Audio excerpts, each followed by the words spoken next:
तो दोस्तों आज के वीडियो में हम लोग बात करने वाले हैं सिविल के कुछ ऐसे शॉर्ट फॉर्म के बारे में जो कि हम लोग जनरली स्ट्रक्चरल ड्राइंग में देखने को मिलता है। स्ट्रक्चरल हो गया या आर्किटेक्चरल, उसमें भी देखने को मिलता है। तो चलिए ज्यादा टाइम वेस्ट नहीं करते हुए हम लोग स्टार्ट करते हैं। तो सबसे पहला यहाँ पे आ जाता है हमारा जीएल। ठीक है, जीएल क्या है? जीएल है हमारा ग्राउंड लेवल। ये अक्सर आप अपने स्ट्रक्चरल ड्राइंग में देखते होंगे। तो यहाँ पे एक स्केच समझिए, इस स्केच के थ्रू मैं आपको ये सारा शॉर्ट फॉर्म बताऊंगा कि किसको क्या बोलते हैं। तो चलिए पहले इस स्केच को समझ लेते हैं। तो ये हमारा है फर्स्ट फ्लोर, ये है हमारा सेकंड फ्लोर और ये है हमारा जीएल जिसको बोलते हैं हम लोग ग्राउंड फ्लोर। ठीक है, तो इसी को कहा जाता है जीएल मतलब ग्राउंड लेवल। मैं अभी आपको समझाता हूं एक डिफरेंस आपको। ये हो गया ग्राउंड लेवल। ठीक है, तो ग्राउंड लेवल समझ में आ गया, जहां से मिट्टी स्टार्ट होती है। यहां से आपका मिट्टी स्टार्ट होता है, मतलब ये आपका ग्राउंड लेवल है जीएल। ठीक है, अब यहां पे बहुत सारे जन ये क्वेश्चन मुझसे पूछेंगे कि सर हम लोग ड्राइंग में बहुत जगह देखते हैं ईजीएल। तो ईजीएल क्या है और जीएल क्या है, दोनों में डिफरेंस क्या है? तो ईजीएल भी मैंने यहां पे रखा है। ईजीएल का होता है एग्जिस्टिंग ग्राउंड लेवल। मैं बताता हूं दोनों में डिफरेंस क्या है। जब हमारे कंस्ट्रक्शन साइट पे ड्राइंग फाइनलाइज नहीं होती है और हम लोग मान लीजिए वहां पे हम लोग करने वाले हैं पाइल टेस्ट। ठीक है, हम लोग का टेस्ट पाइल हम लोग को करना है वहां पे। तो उस टेस्ट पाइल का जो ड्राइंग बन के आएगा ना, सपोज मान लो वो टेस्ट पाइल आपका 22 मीटर का होने वाला है या 30 मीटर का होने वाला है, जो भी। तो मान लीजिए जो टेस्ट पाइल है ये बेसमेंट का है। समझ में आ गया? मान लीजिए ये आपका ग्राउंड है। ठीक है, ये ग्राउंड है, ये ओरिजिनल ग्राउंड है। तो इसी को जब हम लोग का ड्राइंग बना नहीं है, हम लोग को टेस्ट पाइल करना है वहां पे, तो कोई भी एक रेफरेंस के लिए हम लोग लिख देते हैं ईजीएल, मतलब एग्जिस्टिंग ग्राउंड पे जो भी आपका लेवल है। मान लीजिए यहां पे एक बेसमेंट होने वाला है, तो ये आपका मिट्टी का लेवल हो गया। अब बेसमेंट के लिए पाइल तो आप यहां से स्टार्ट नहीं करोगे ना, बेसमेंट के लिए तो पाइल हम लोग का नीचे से होगा। अब ये तो पूरा मिट्टी भरा हुआ है, समझ में आ गया ना, ये पूरा पार्ट आपका मिट्टी है। तो इस रेफरेंस के लिए बोल देगा कि जो पाइल का टॉप होगा, जो पाइल का टॉप होगा वो ईजीएल से हमारा 5 मीटर नीचे होगा। 5 मीटर का समझ में आ गया? ये पाइल का टॉप तो ऊपर नहीं हो सकता है, यहां पे हमारा बेसमेंट होने वाला है। तो बेसमेंट होने के लिए जो हमारा असली ग्राउंड लेवल है, जो एग्जिस्टिंग ग्राउंड लेवल है, तो पाइल कहां होगा? उस जमीन से 5 मीटर नीचे होने वाला है। तो रेफरेंस के लिए आपको बता देगा कि ईजीएल से 5 मीटर नीचे जाके आपका पाइल का टॉप होने वाला है। तो इस पाइल टॉप से आपका ये नीचे जो होगा वो 25 मीटर 20 मीटर जो भी आपका पाइल का लेंथ है। तो ये अंतर है ग्राउंड लेवल और ईजीएल में। ईजीएल आपका जब ड्राइंग फाइनलाइज हो जाता है आप लोग का एक ही ग्राउंड लेवल होगा। ठीक है, लेकिन ईजीएल पूरे साइट पे डिफरेंट जगह डिफरेंट हो सकता है। मान लीजिए आपके साइट पे जो लैंड है वो अंडुलेशन बहुत ज्यादा है, मतलब एक जगह ऐसे ऊपर है, एक जगह फिर ऐसे ऊपर चला गया, यहां बीच में डाउन है। तो यहां पे जो पाइल होगा और यहां पे जो पाइल होगा वो दोनों ईजीएल से वेरी करेगा। सपोज मान लीजिए एक जगह आपका ये पोजीशन दे दिया गया, यहां पे बोल देगा कि ईजीएल से 5 मीटर डाउन, तो ये वाला 5 मीटर आपका लेंथ है। लेकिन यहां पे बोलेगा अगर ईजीएल से 5 मीटर डाउन तो ये पाइल और नीचे चला जाएगा।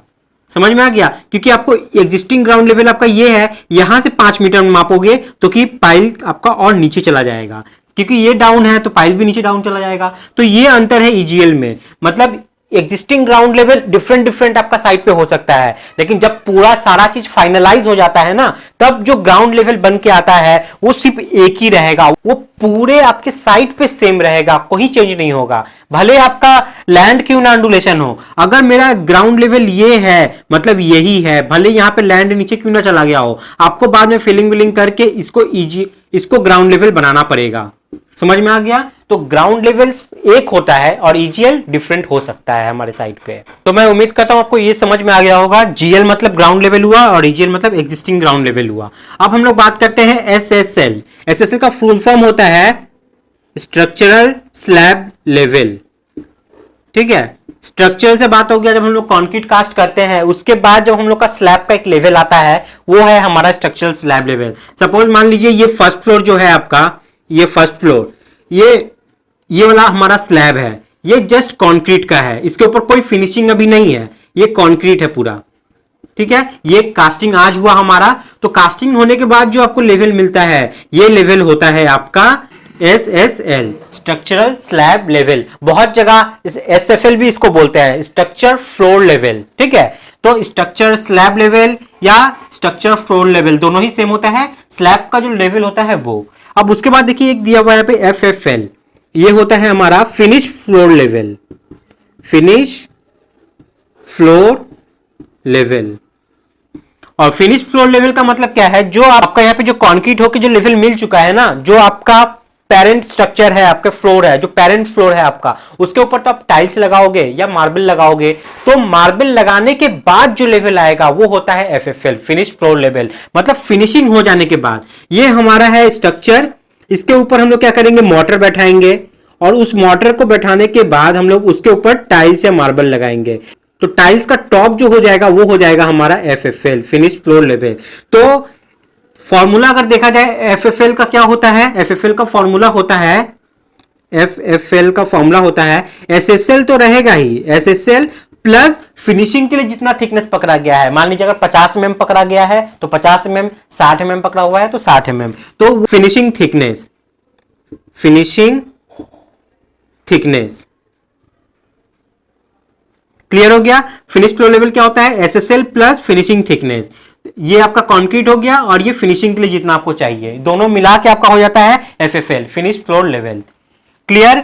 अब आती है बात यहाँ पे आरएल। आरएल का बहुत सारा हो सकता है, जैसे देखो रेफरेंस लेवल हो सकता है, अगर कोई आप रेफरेंस टेम्पोरी रखे हो अपने साइट पे तो वो आरएल आपका हो गया, रेफरेंस लेवल हो गया। लेकिन अगर आप इसको स्ट्रक्चरल ड्राइंग से टैली करोगे तो आरएल होता है हमारा रूफ लेवल। ठीक है, तो यहां पे मान लीजिए ये फर्स्ट फ्लोर है, ये सेकंड फ्लोर है और ये वाला है आपका थर्ड फ्लोर। थर्ड फ्लोर मतलब अब इसके ऊपर कोई नहीं है, ये जो है आपका खड़ा, ये पैरापेट वॉल है, मान लीजिए पैरापेट वॉल। तो जो आप छत पे जाओगे ना, छत पे जिस पे आप खड़े रहोगे, ये है आपका रूफ लेवल। ठीक है, ये है आपका RL, roof level. Roof level भी बोलते हैं इसको, टेरेस लेवल भी बोलते हैं। ठीक है, टीएल भी बहुत जगह बोला जाता है इसको, टेरेस लेवल। क्लियर हो गया। तो आरएल का हो गया हमारा यहां पे रूफ लेवल या टेरेस लेवल भी बोलते हैं। अब बात आती है आईएल। आईएल मतलब होता है इन्वर्ट लेवल, इन्वर्ट लेवल। इसका बहुत ज्यादा हेल्प होता है आपके प्लम्बिंग में। मैं प्लम्बिंग की अगर बात करूं, मान लीजिए ये आपका ग्राउंड लेवल है, ठीक है, ग्राउंड लेवल, और इसी को मैं मानता हूं प्लस माइनस 0। ठीक है, अब इन्वर्ट, नीचे से मान लीजिए आपका एक ड्रेन जाने वाला है, ये ड्रेन है आपका और ये है आरसीसी का, ड्रेन है आरसीसी का। ठीक है, अब वहां से बोल दिया गया है कि आपका जो इन्वर्ट लेवल है, मतलब इस ड्रेन का जो इन्वर्ट लेवल है वो -2 मीटर है, -2 मीटर। तो ये 0 हो गया। अब ऊपर से हम लोग -2 मीटर नीचे आएंगे, लेकिन कंफ्यूजन ये रहता है कि -2 मीटर किसका होगा, मतलब ये ड्रेन का बॉटम होगा या ये ड्रेन का जो फिनिश हो जाएगा वो पार्ट होगा। तो हमेशा याद रखिएगा, ऊपर से जो भी आपका फिनिश पार्ट होता है, फिनिश पार्ट, नहीं कि उस ड्रेन का बॉटम पार्ट।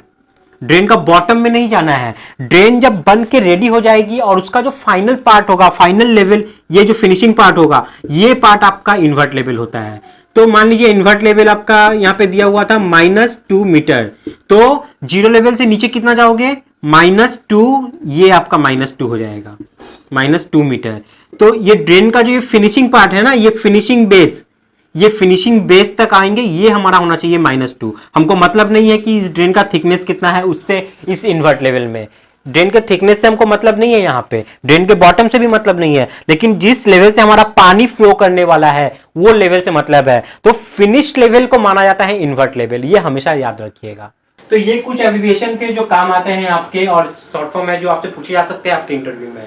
तो कॉन्सेप्ट आपका फिर भी कहीं भी कुछ डाउट है ना, तो आप मुझसे कमेंट में जरूर पूछ लीजिएगा, मैं आपको बता दूंगा। और इसी तरीके की वीडियोस और आपको चाहिए, तो आप लोग को जिन जिन चीजों का शॉर्ट फॉर्म चाहिए और उस पर एक्सप्लेनेशन चाहिए, तो आप लोग कमेंट में मुझे वो शॉर्ट फॉर्म सारा जरूर डाल दें, ताकि उस पर भी मैं वीडियो बना के आप लोगों के लिए डाल दूं। तो आज के वीडियो में यही है, नेक्स्ट में फिर क्वेश्चन लेके आऊंगा आप लोगों के लिए। तब तक के लिए बाय, टाटा, जय हिंद।